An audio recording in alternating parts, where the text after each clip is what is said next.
जय हिंद। आशा करता हूं आप सभी स्वस्थ होंगे। मेरा नाम है विक्रम कुमार। इस वीडियो में हम लोग पढ़ेंगे सस्टेनेबिलिटी ऑफ डेवलपमेंट के बारे में।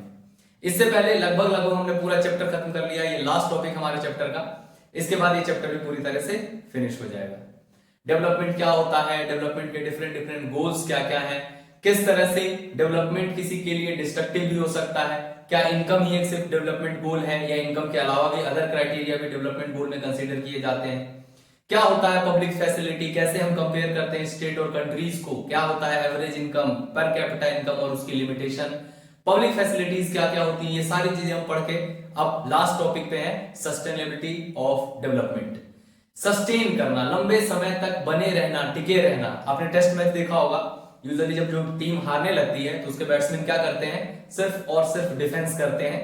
यानी कि जो प्रेजेंट टाइम में वो बैट्समैन डिफेंस कर रहा है वो अपने विकेट के साथ कॉम्प्रोमाइज नहीं कर रहा होता है और अपना विकेट भी डैमेज नहीं होने देना चाहता है और लंबे समय तक, टेस्ट मैच 5 दिनों का चलता है और 5 दिन तक बने रहने की कोशिश करता है, सस्टेन करने की कोशिश करता है। तो इस एग्जांपल के थ्रू जो मैंने आपको समझाने की कोशिश की है कि सस्टेनेबिलिटी होता क्या है, ठीक है।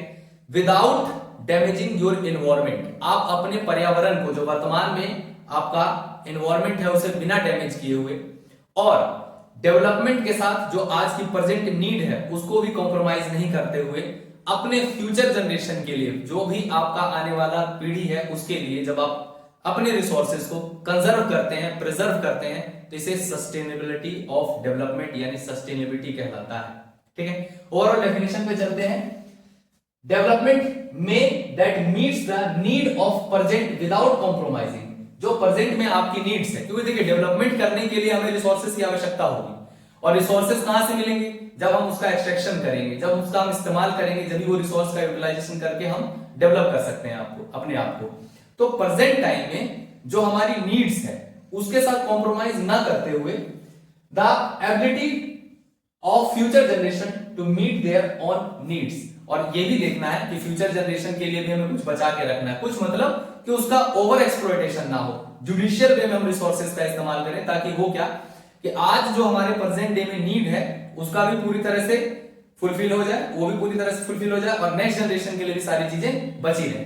तो 3 कीवर्ड्स में आप इसे याद रखिएगा, क्या कि विदाउट डैमेजिंग आवर एनवायरमेंट, हम अपने एनवायरमेंट को बर्बाद किए बिना, एक्सप्लॉइट किए बिना क्या करें, आज के जो प्रेजेंट नीड है, डेवलपमेंट की जो नीड है उसके साथ कंप्रोमाइज ना करते हुए फ्यूचर जनरेशन के लिए भी सेव करना है हमारा काम। इसे कहते हैं सस्टेनेबल डेवलपमेंट यानी सस्टेनेबिलिटी, बने रहना, टिके रहना लंबे समय तक, ठीक है। अब बड़ा दुविधा वाला हो गया ना क्वेश्चन कि तीनों चीज कैसे पॉसिबल है, ये भी करना है, ये भी करना है, ये भी करना है और उसके बाद बना भी रहे रिसोर्स। तो देखिए इसके लिए क्या होता है, रिसोर्स की प्लानिंग की जाती है, किस तरह से उसका यूटिलाइजेशन होगा। कहीं पे कोई रिसोर्स कम है तो वहां पे उसका फुलफिलमेंट, कहीं जहां पे एबिडेंट क्वांटिटी में वहां पे उसको ले जाकर के फुलफिल कर सकते हैं। तो ये सारी चीजें प्लानिंग के तहत होगी तो बिल्कुल हो सकता है।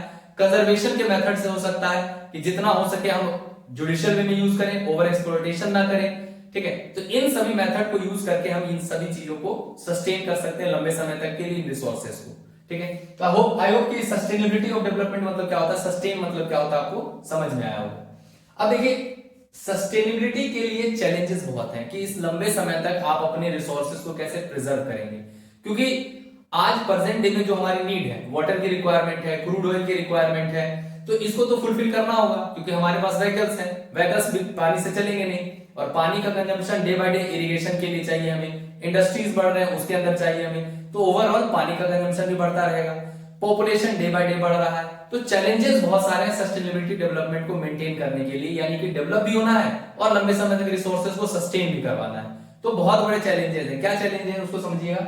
Sustainability of development raises many fundamental new issues about the nature and process of development.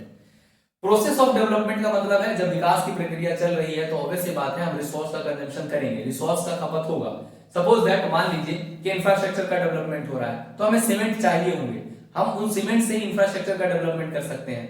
हमें बहुत सारे मेटल्स चाहिए होंगे, ब्रिजेस बनेंगे तो बहुत सारे मेटल्स चाहिए होंगे जिसके थ्रू हम ब्रिजेस का कंस्ट्रक्शन कर सकते हैं, तो इनका एक्सट्रैक्शन कंटिन्यू रहेगा, मिनरल्स की रिक्वायरमेंट कंटिन्यूअस बनी रहेगी, कोल डिपॉजिट्स जो भी हैं वहां पे लगातार माइनिंग चलता रहेगा, एक्सट्रैक्शन कंटिन्यूअस चलेगा।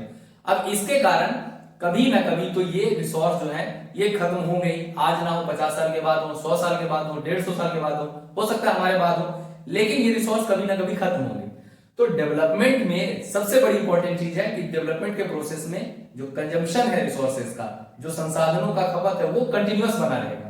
तो अब क्या किया जाए? करना यह है कि इसके कारण, देखिए पहले करना क्या है वो समझ लीजिए।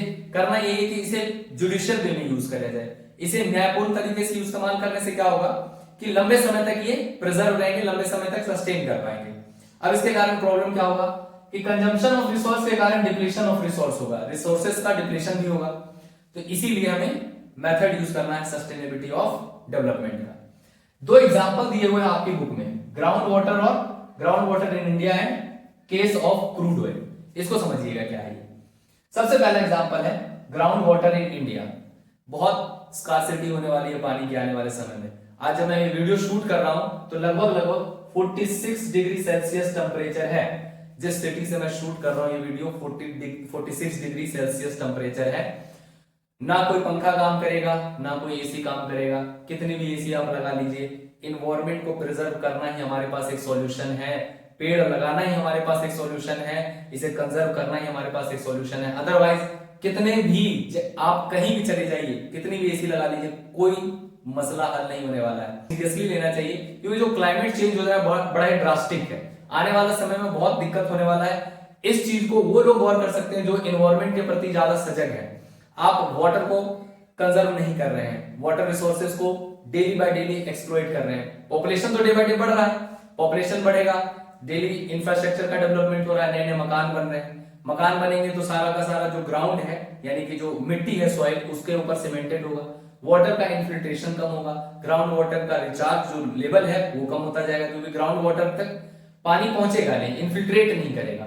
और इन्फिल्ट्रेट ना करने के बाद क्या होगा, ग्राउंड वाटर का जो वाटर टेबल है वो डिक्रीज होगा। एक्चुअली वाटर टेबल क्या होता है, देखिए जैसे पानी मिल जाना, इसे लोकल लैंग्वेज में ना लेयर का मिलना कहते हैं कि लेयर मिल गया, वाटर का लेयर मिल गया। अब यहां से पानी शुरू हो जाता है। यूजुअली आज से 10 से 15 साल पहले अगर देखा जाए तो अराउंड 60 टू 80 अगर फीट नीचे जाया जाता था तो वाटर लेवल मिल जाता था। आज की कंडीशन ये है कि 150 भी नीचे चले जाते हैं लोग, यानी कि ग्राउंड के अंदर लोग नहीं, यानी कि जो बोरवेल होता है या बोरिंग वगैरह किया जाता है उसके लिए, उसके थ्रू, तो वहां पे भी पानी का लेयर नहीं मिलता है। ये सारी चीजें दिक्कतें आ रही हैं due to rise in population, due to over exploitation of our resources, specially ground water India में खास करके कंडीशन है। ठीक, अब इसके लिए क्या करना चाहिए? इसके लिए ये करना चाहिए कि जब भैया सुबह आप ब्रश करें तो नल का टैप बंद कर दीजिए। ऐसा नहीं है, प्रेजेंट नीड्स को जो है आपको कंप्रोमाइज भी नहीं करना है। अब ये ना हो कि बच्चे नहाना छोड़ दें आलस के कारण और बोले कि मैं पानी सेव कर रहा हूं, सोसाइटी में कंट्रीब्यूशन मेरा भी है। नहीं, ये भी नहीं करना है, इससे आप बीमार भी पड़ेंगे। तो जो प्रेजेंट नीड है उसको भी फुलफिल करते रहना है, लेकिन वाटर हार्वेस्टिंग, वाटर को कंजर्व करना। कई बार क्या होता है कि पानी का पूरी तरह से ओपन कर दिया, पानी बह रहा है, क्योंकि जिन लोगों को ये नहीं पता है कि पानी की क्राइसिस किस लेवल पे पहुंच रही है। हमारे पास अवेलेबिलिटी ऑफ वाटर जो फ्रेश वाटर है 0.03% है, और उसका भी हम अगर देखें तो मुश्किल से हम लोग 0.06 या 5% के लमसम यूज कर पा रहे हैं, बाकी हम नहीं यूज कर पा रहे हैं। और ये आने वाले समय में बहुत ही ड्रास्टिक कंडीशन लेकर के आएगा और वाटर का स्कार्सिटी होने के कारण एक क्राइसिस उत्पन्न हो गया होगा। ज्योग्राफी में भी हम वाटर रिसोर्स के बारे में पढ़ेंगे, उसमें भी मैं इसको डिस्कस करूंगा। तो ओवरऑल जो ग्राउंड वाटर है, जो वाटर टेबल का डिक्रीज होना शुरू हुआ है इंडिया के अंदर, खास करके डेवलपमेंट जब हमें करना है तो इसके अराउंड एक देखेंगे, उसके पास एक प्रॉब्लम आता है क्या कि ग्राउंड वाटर जो इंडिया में है वो रिड्यूस हो रहा है day by day. Second example है हमारा case of crude oil. Crude oil क्या होता है? पेट्रोल डीजल, कच्चा तेल जिसे रिफाइन करके बनाया जाता है, पेट्रोल डीजल वगैरह, इसे क्रूड ऑयल कहते हैं। तो कंटिन्यूअसली जो वेल से क्रूड ऑयल का एक्सट्रैक्शन होता है ये तो चल रहा है, क्योंकि हमारे पास बहुत सारे व्हीकल्स हैं, 4 व्हीलर है, 2 व्हीलर है, बसेस हैं, बहुत सारी चीजें हैं, इंडस्ट्रीज हैं, तो जहां पे क्रूड ऑयल का इस्तेमाल किया जाता है उसको रिफाइन करके। अब एक समय के बाद इसका यूज कंटिन्यूअस है, डे बाय डे किया जा रहा है। बहुत सारे रिन्यूएबल रिसोर्सेज हैं, जैसे अब मान लीजिए ये भी रिन्यूएबल रिसोर्स ही है, लेकिन रिन्यूएबल कब होगा? जब ये रिन्यू होगा तब ना। रिन्यू तो नहीं हो रहा है क्योंकि इंफ्रास्ट्रक्चर डेवलपमेंट के बाद क्या हो रहा है, पानी का इन्फिल्ट्रेशन जमीन के अंदर हो नहीं पा रहा है, तो उसके कारण रिन्यू नहीं हो रहा, ग्राउंड वाटर रिचार्ज नहीं हो रहा, तो स्कार्सिटी आएगा। तो वैसे ही क्रूड ऑयल का बनना ही लगभग मिलियंस ऑफ ईयर का प्रोसेस है, फॉसिल्स के थ्रू बनता है। तो फॉसिल्स के थ्रू बनता है यानी फॉसिल फ्यूल में आता है, तो इसे मिलियंस ऑफ ईयर का समय चाहिए। अब मिलियंस ऑफ ईयर का समय चाहिए तो इतना समय तो एक इंसान के पास है नहीं, तो जरूरत है इसकी जगह हमें ऐसे एनर्जी या फिर ऐसे फ्यूल का इस्तेमाल करने की जो कि कंटिन्यूअस हो, जो कि लंबे समय तक बने रहे instead of using crude oil का इस्तेमाल होता रहना चाहिए, क्योंकि प्रेजेंट नीड हमारी डेवलपमेंट है। फिर हम एक बड़ी इकोनॉमी कैसे बनेंगे, बड़ा इकोनॉमिक पावर कैसे बनेंगे, ठीक है। लेकिन होगा क्या, हमारा गोल अल्टीमेटम क्या होना चाहिए, किसी तरह से हम अपने चीजों को, ओवर एक्सप्लॉयटेशन को, जो इनडिस्क्रिमिनेट वे में यूज है, उसे रोकना चाहिए। इससे हमारे को फायदा ये होगा कि लंबे समय तक ये सारे रिसोर्सेस पूरी तरह से सस्टेन कर पाएंगे और फ्यूचर जनरेशन के लिए भी हम लोग कुछ छोड़ के जाएंगे, ठीक है, छोड़ के जाएंगे और उनका यूज भी होता रहेगा ताकि वो भी अच्छे से अपनी लाइफ को यहाँ पे जी सके। एक स्टेटमेंट लिखा है आपकी बुक में, यहां से क्वेश्चन भी कई बार पूछा जाता है, इस स्टेटमेंट को एक्सप्लेन कीजिए, जस्टिफाई कीजिए। क्या है स्टेटमेंट, बड़ा फिलोसफिकल है। We have not inherited, inherited का मतलब होता है जैसे आपको अपने पेरेंट्स से संपत्ति जब मिलता है तो उसे कहते हैं इनहेरिटेंट, एज ए सक्सेसर, उत्तराधिकारी होने के तौर पे जो आपको आपके पेरेंट्स की संपत्ति आपको ही मिलती है, उसे कहते हैं इनहेरिटेड, ठीक है। तो we have not inherited the world from our forefather, हमने अपने पूर्वजों से हमें ये दुनिया इनहेरिटेड यानी कि गिफ्ट के तौर पे नहीं मिल गया है, ठीक है। इसका मतलब है सिंपल सा, आपको अगर साधारण भाषा में समझ में आती है कि ये आपके पिताजी की संपत्ति नहीं है, आपके पूर्वजों की संपत्ति नहीं है जो फ्री में गिफ्ट मिला है और आप जैसे चाहें उसका ओवर एक्सप्लॉयटेशन करें, जैसे चाहे उसको आप बर्बाद कर दें, ठीक है। बल्कि we have borrowed it from our children, हमने अपने बच्चों के लिए उधार लिया है, बच्चों से उधार लिया है, के लिए नहीं, बच्चों के लिए भी और बच्चों से उधार लिया है। मतलब क्या है कि जो उधार लिया जाता है ना वो चुकाना पड़ता है, आप कर्जदार हैं अपने बच्चों का, आने वाली पीढ़ियों का, तो उस बच्चों तक वो आपको रिसोर्सेज को पहुंचाने की जरूरत है। ये नहीं कि आज की डेट में जितना भी आप रिसोर्सेज का यूज कर रहे हैं सब यूज करके चले जाएं। इससे क्या होगा, आने वाली जनरेशन को सफर करना पड़ेगा और टेरेबल सफर करना पड़ेगा, ये मामूली बात नहीं है। जल के लिए तो सबसे इंपॉर्टेंट वाटर की स्कार्सिटी जैसा होने वाला है समय में, क्योंकि जैसे जैसे क्लाइमेट चेंज हो रहा है, रेनफॉल में आप खुद देख सकते हैं रेनफॉल बहुत कम होता है, बारिश बहुत कम होता है, जो हाइड्रोलॉजिकल साइकिल है वो बिगड़ेगा और बिगड़ने के बाद क्या होगा, टेम्परेचर राइज करेगा, ग्राउंड वाटर टेबल रिड्यूस होता जाएगा डे बाय डे, और उसके कारण धीरे धीरे समस्याएं डेली आपके ही नजदीक आने वाली हैं और वाटर क्राइसिस होगा। तो बहुत ही जल ही जीवन है ऐसे नहीं कहा गया है, 2 से 4 दिन ज्यादा से ज्यादा बिना जल के जी पाएगा इंसान, उसके बाद तो समझ सकते हो। तो ओवरऑल इन्हें प्रिजर्व कंजर्व करने की जरूरत है, सस्टेनेबिलिटी ऑफ डेवलपमेंट बहुत जरूरी है। ये हमारा लास्ट टॉपिक था।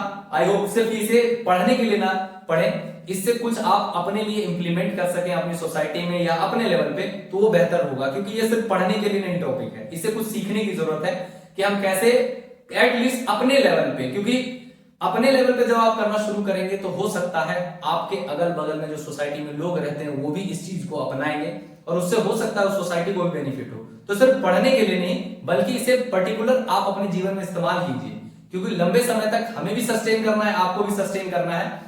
जिस तरह से भी हो सके वो कंजर्व कीजिए, बचाइए। आपका ही पर्यावरण है, हमारा ही पर्यावरण है, आप में सब में कंक्लूडेड है, मैं भी कंक्लूडेड हूं और हर कोई कंक्लूडेड है। तो सबको ये ध्यान रखना होगा, क्योंकि सोसाइटी में एक इंसान नहीं रहता, सब कोई रहता है, और इसके कारण क्या होगा, अगर एक इंसान ये स्टेप लेगा तो हो सकता है इसके साथ कुछ और लोग जुड़े और धीरे धीरे करके हम अपने रिसोर्सेज को जुडिशियल वे में यूज कर सके, कंजर्व कर सके और लंबे समय तक सस्टेन कर सके। आई होप आपको टॉपिक समझ में आया होगा। पूरी तरह से आपका चैप्टर भी यहाँ पे समाप्त हो गया है और इसके बाद हम लोग नेक्स्ट चैप्टर स्टार्ट करेंगे। तब तक के लिए हंसते रहिए, मुस्कुराते रहिए, पढ़ते रहिए। Thank you very much.